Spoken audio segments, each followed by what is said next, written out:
Keeping Up with Jones, the Lonnie Jones podcast adventure, is brought to you by TKM Incorporated.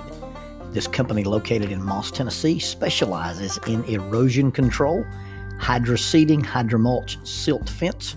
They do minor excavation work, and they also provide traffic control and construction signs. Their mission is keeping people safe. Their passion is wishing that all men could be saved. TKM stands for The King's Men.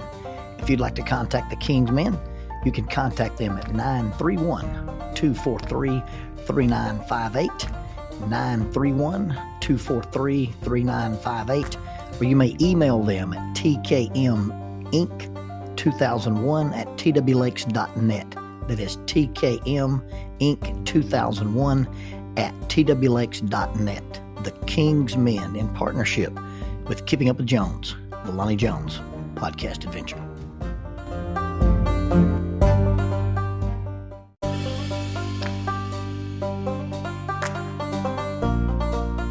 SJ&L General Contractor is a full construction company that primarily focuses on civil construction and asphalt sales in the Huntsville and Fayetteville regions. Services they provide include, but are not limited to, road construction, asphalt material, underground utilities, site work, and demolition. They employ heavy equipment operators, concrete finishers, pipe layers, and CDL dump truck drivers. If you would like for this company to work for you on your project, or if you'd like to work for them as an employee of this family-owned business, you can contact them at 931-433-4660. That is 931-433-4660, or 3W's and a dot, sjnl.com.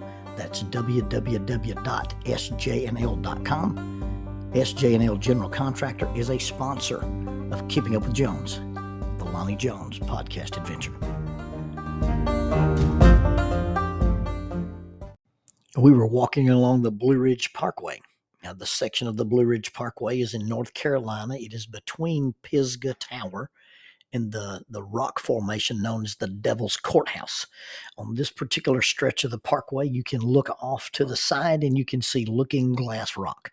Now, what was I doing walking down the parkway? Well, I was with a group of teenage boys. We had taken the teenagers from the Maysville Church of Christ on their annual camping trip to Mount Pisgah. Now, this was a trip that Tim Orberson organized, and we would take the kids up there. We would spend 3 or 4 days with the boys. The boys would leave, and then we'd get a group of girls, and they would arrive. The phenomenon of camping with only guys and the phenomenon of camping with only girls is something everybody should experience at some point in their lives. As my career as a youth minister, I always interacted with guys and girls, and when you put guys and girls in the same room, both parties often lose their minds during their teenage years. There's always some kind of drama, there's always some kind of interaction, or there's always some kind of drama because there's not any interaction. If you have just a group of girls, you don't get near the drama that you have when you have a group of girls and 1 or 2 boys around. And if you have just a group of boys, you don't get any of the weirdness and any of the strangeness that happens when there's 1 or 2 girls around. You can take a group of boys and put them at camp by themselves, and they basically degenerate into a group of savages. They quit worrying about their hygiene. They quit worrying about their appearance. And mostly they just sit around. They want to eat and play with the fire. And so that's what we did. We would go on hikes, and we would go visit the waterfalls, and we would go to the rock formation called Looking Glass, and we would do a little climbing. And then every evening we would surround in a large group around the fire, and we would do various things. We'd whittle on wood and make inappropriate body function noises and play with the fire. The girls is a different phenomenon. The girls get together at camp, and when they get off the bus, you have a queen bee in her attendance, and they go to this section. And then you have another little bee in her attendance, and they go to this section.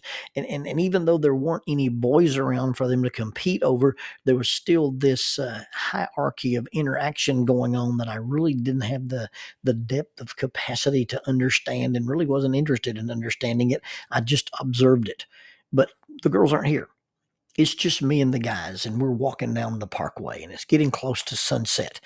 And several of the boys had this bright idea that when a car would pass us, they would all turn and face away from the road and make the occupants of the car think that everybody was outside taking advantage of nature's bathroom. And so that got to be a thing. We're walking down the parkway and somebody would yell, car. And these 4 or 5, 6 guys would turn and face the shoulder until the car went by. Well, that got us talking about goofy stuff like streaking.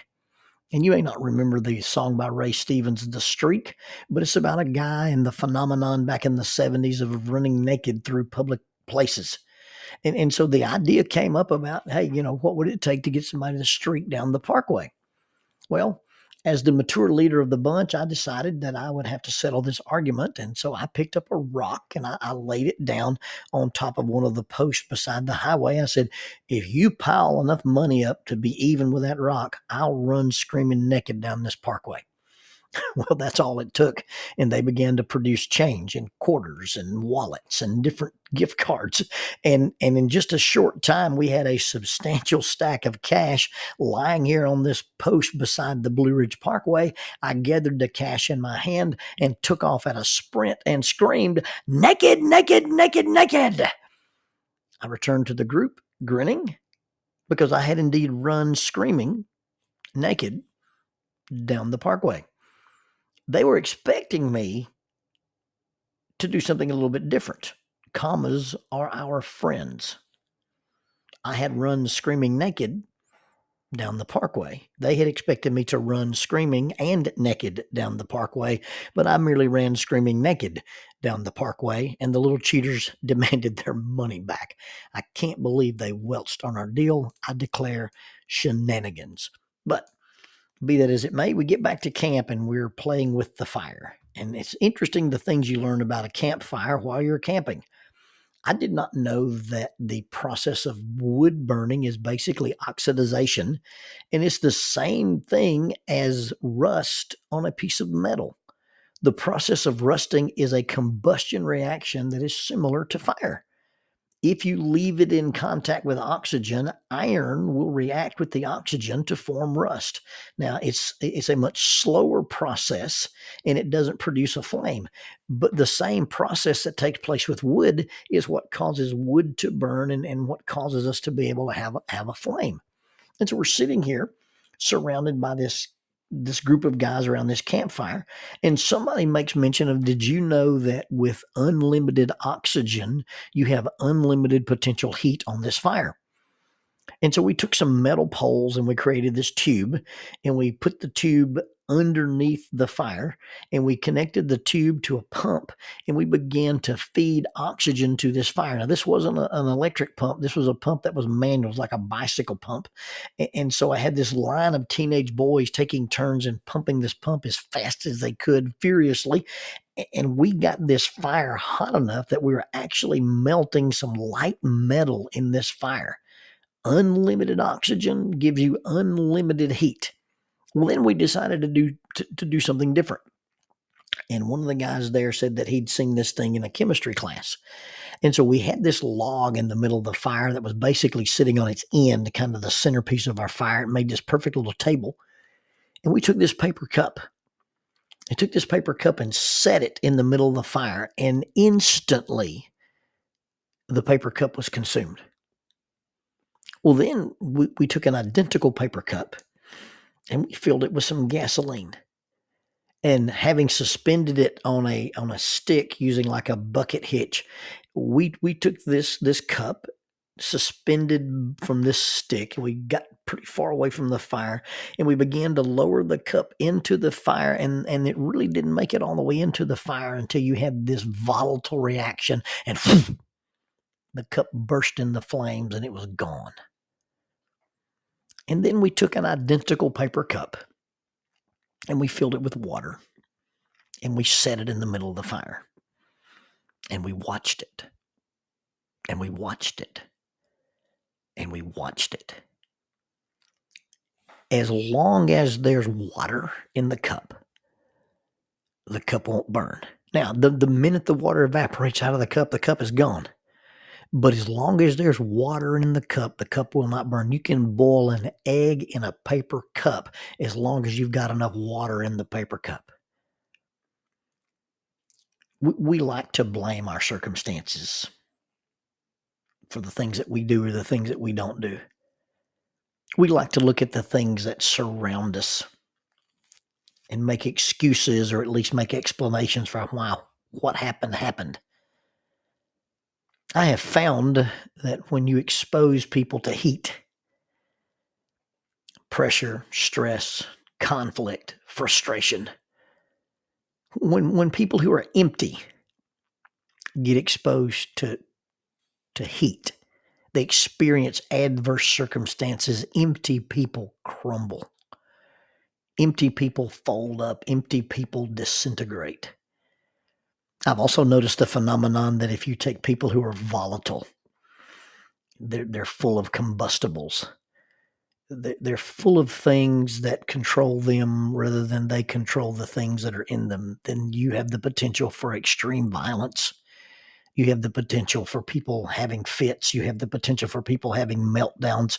You have the potential for people having explosions.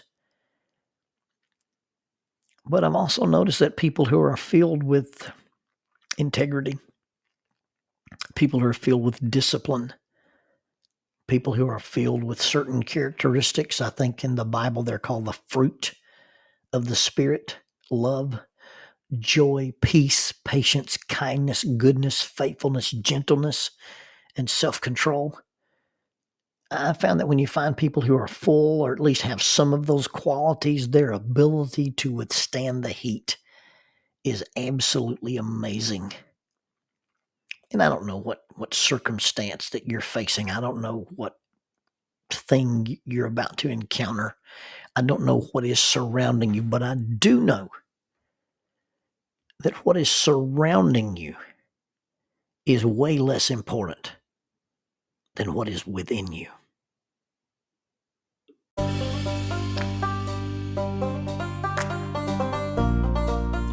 Using the tool of shortwave radio, World Christian Broadcasting literally covers the world every day with the gospel. They use 2 large curtain antennas. One is located in Anchor Point, Alaska, and the other in Madagascar. They send out messages that are recorded at their international home in Franklin, Tennessee. They make available 40 hours of broadcast every day. The broadcasts are made in English, Chinese, Russian, Spanish, Portuguese, Korean, English for Africa, and Arabic. They would love for your group to visit them. You can bring your ladies group, your youth group, or your men's group. Just give them a call at 615-371-8707, 615-371-8707, or you can go to worldchristian.org, find the Donate Here button, and make a financial contribution to support this work that literally covers the world every day with the gospel. World Christian Broadcasting, in cooperation with Keeping Up with Jones, the Lonnie Jones podcast adventure.